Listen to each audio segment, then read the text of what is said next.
happened to the Jewish people in Europe about the Nazi policies, about the Holocaust. I thought it was my duty to inform our people that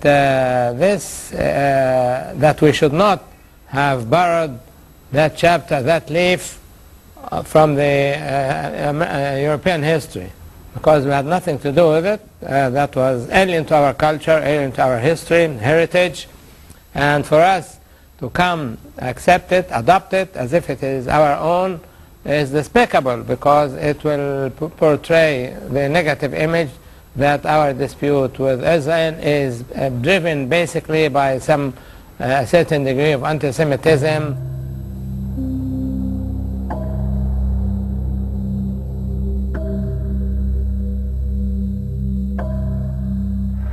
Thinking about it, it seems to me that the Egyptian government is now making a very big effort to sort of row back from the substantial amount of anti-Semitism contained within the Egyptian press. When somebody as authoritative and as central as Osama al-Baz writes significant articles and gives significant interviews, worrying about what's happening and suggesting that actually people be more rational, discuss these things in a more proper and thoughtful way, I think it's a recognition, I think it must be a recognition actually, of the harm that's done to the Egyptian and the Arab cause in the West by its association with such overt anti-Semitism. But Arab governments have turned one face towards us and another to the Arab street, where opinion fed with articles and cartoons is less sophisticated.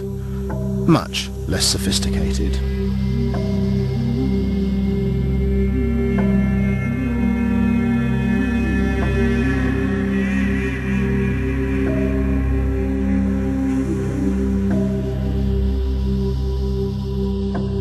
Outside the ministries, the protocols are widely available. Holocaust denial is common, and even the blood libel lives on. Now there's a new film planned to succeed Horseman Without a Horse. It's linked to the story in this book, The Martyrs of Zion, by, as it happens, the Syrian Defence Minister Mustafa Tlass. The book is a repetition of the notorious Damascus blood libel of 1840. In that year, Jews, including a David Harari, were charged with murdering a kindly Christian priest, Father Toma, and mixing his blood with the Passover biscuits or matzahs. But the film's producer, Munir Radi, says his version is different. It's about harmony between religions, and it will be Egypt's answer to Schindler's List. اللي أنا عايز أقوله إنه قائمة شندلر إنه الدعاية الصهيونية قامت بعمله أو جهة ما قامت بعمله. أنا بقول إن أنا في سبيل عمل فيلم عن الفلسطينيين وسميته قائمة هراري. ما المقصود بقائمة هراري؟ قائمة هراري هو عبارة عن في سنة 1840 في المدينة القديمة في دمشق. وهم إنجليز مش كده؟ As he told his story, it dawned on me what Radi was saying. While he claimed his film was nothing to do with the disgusting Damascus blood libel, it shared the same characters, the same wicked Jew Harari who murders the same innocent priest. But his story had mutated into a piece of pseudo-history. وفجأة ظهر الهراري هو الرجل الصهيوني العنصري اللي بدأ يجمع اليهود الموجودين في دمشق القديمة ورحلهم إلى فلسطين، أرض فلسطين. أنا بقول إنه إن في هذه الفترة هي كانت بداية التفكير في الدولة الإسرائيلية. ده بداية التفكير، يعني الخطوة أو الخلية الأولى لتكوين الدولة الإسرائيلية في فلسطين من هذا المكان. Radi's story is the blood libel, but he's exchanged the Jews who kill for blood with the Zionists who kill for Palestine. Actually, there were no Zionists in 1840. Even so, I question whether this is the same kind of murderous racism that fueled European anti-Semitism. In the Middle East, I found a confused hatred for Jews that was usually linked to the battle over Palestine. And in Tel Aviv, I found an echo to my questions. At the university, Esther Webman showed me some of their Nazi memorabilia.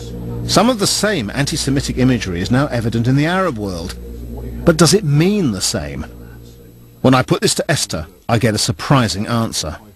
I constantly debate with myself whether this Islamic or Arab anti-Semitism is really racist or is driven by racism, and I'm still debating with myself because I see it mainly on political grounds. But when they talk about the protocols or they use even the blood libel, or they even compare Zionism with Nazism, I am not absolutely sure that every or each one of those who use that fully understand the connotation and the context of the terms.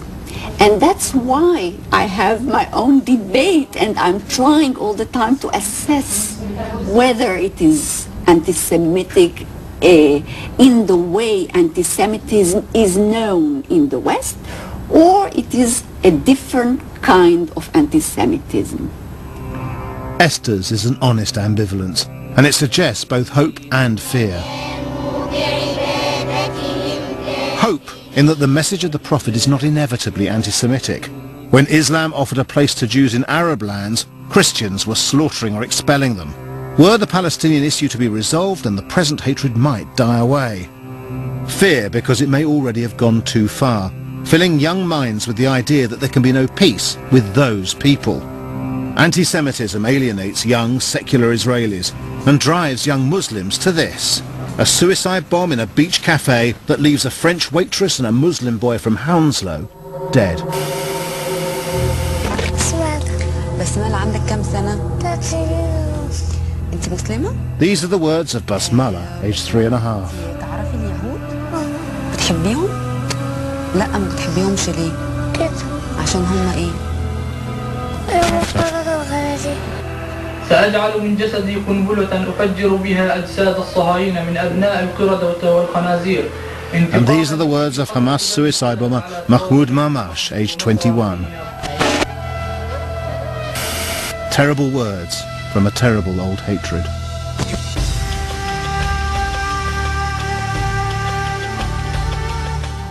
Tell us what you think about this or any other program on any television channel by logging on to channel4.com/thinktv.